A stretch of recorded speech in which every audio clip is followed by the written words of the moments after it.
Hello to whoever will be viewing this. This is just a guide to show you how the Anambra State electronic ID card application works. So it's actually hosted on Play Store and it's available for use by anyone. So if I go into the search bar and I enter Anambra EID card, I click on search. So you can see it pop up. It's called ANSG EID. ANSG standing for Anambra State Government. So I'll click on it and then I'll install it.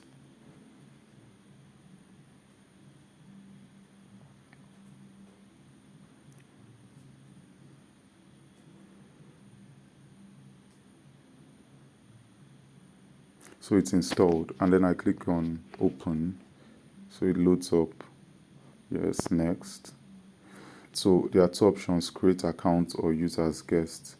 Now, to create an account, you need to enter your email address and your phone number, after which it will send you an OTP to both your email address and your phone number to confirm your details, and authenticate the fact that you are a staff or a civil servant of the Anambra State Government.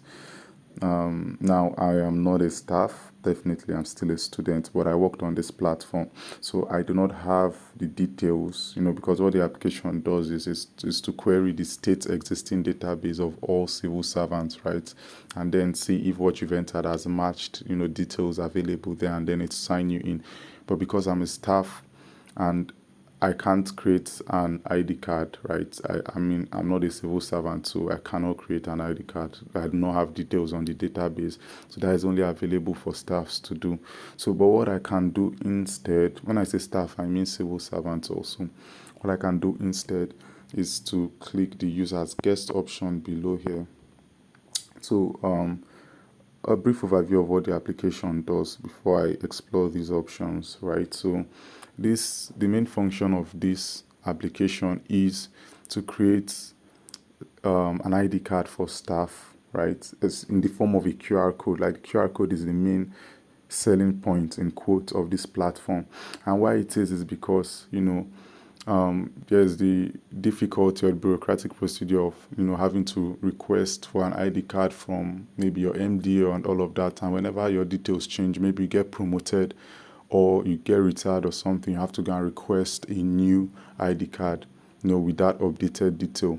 But what this now helps us do is, whenever the state database is updated with your info, right, whether it's your salary increase, whether it's a promotion, change of MD and all of that, whenever that is updated in the state database, it gets automatically updated in your QR code. Right, so whenever anyone anywhere in the world scans that QR code, they can confirm that you are who you say you are. They can confirm your identity, and that identity will have the latest information at that time. Right, so this is just like a one sign up procedure. Like, once you get the QR code, you are set. You never need to actually request for anything more from your state government, because wherever you are, that single barcode will always hold your up-to-date information.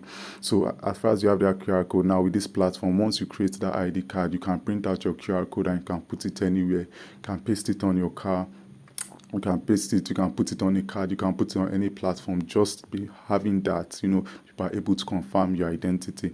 So that's what this application does. It enables you to create that QR code, maintaining your up-to-date information. And then the second half of the application now allows citizens or anyone anywhere to be able to scan that QR code and to be able to confirm that you are who you say you are. So if you look at the bottom right option, you can see scan code.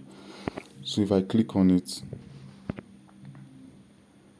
unfortunately, I don't have an actual QR code that contains the staff detail to be able to scan, but this is what this does. So when it's scanning, to confirm that, okay, this person is still legit, still on the state database, is a civil servant, and if it's not, there will be an error message saying that the person is not.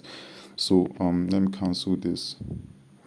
So yeah, that's it for being able to scan. But aside from, in case the person doesn't have a QR code, you can still query the state database based on 3 parameters. So if you have the person's email address, if you have the person's phone number, if you have the person's staff ID.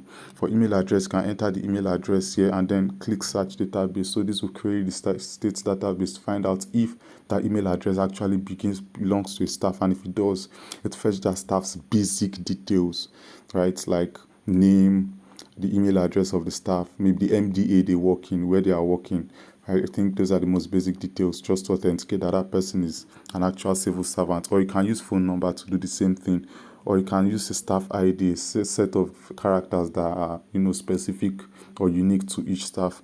So those are really the methods you can query the state database with. Either scan a QR code or use these 3 parameters to confirm and authenticate a person's identity.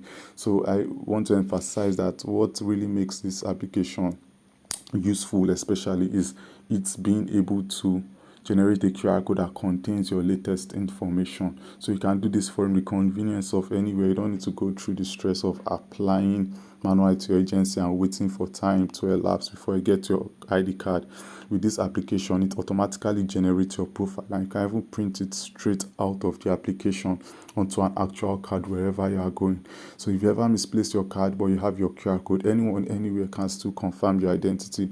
And another important thing that this platform has is access level. So of course, what I can see as a basic citizen is not the same thing a commissioner is going to be able to see on their staff. It's not the same thing a security agency is going to be able to see, or an executive. So there are varying levels of access to the details of civil servants in the state. So this has been a lot of talking, and unfortunately I'm not able to showcase to you the ability to, the process or the flow of creating an actual ID card and QR code and showing you all of that details, because I am not a staff myself. But a lot of information about this application, including its launch, is found online. So if you check an.ista, that's the Instagram page of the Anambra State ICT Agency, you find details about this.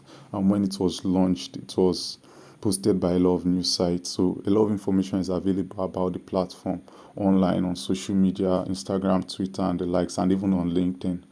So yes, thank you so much for watching and listening.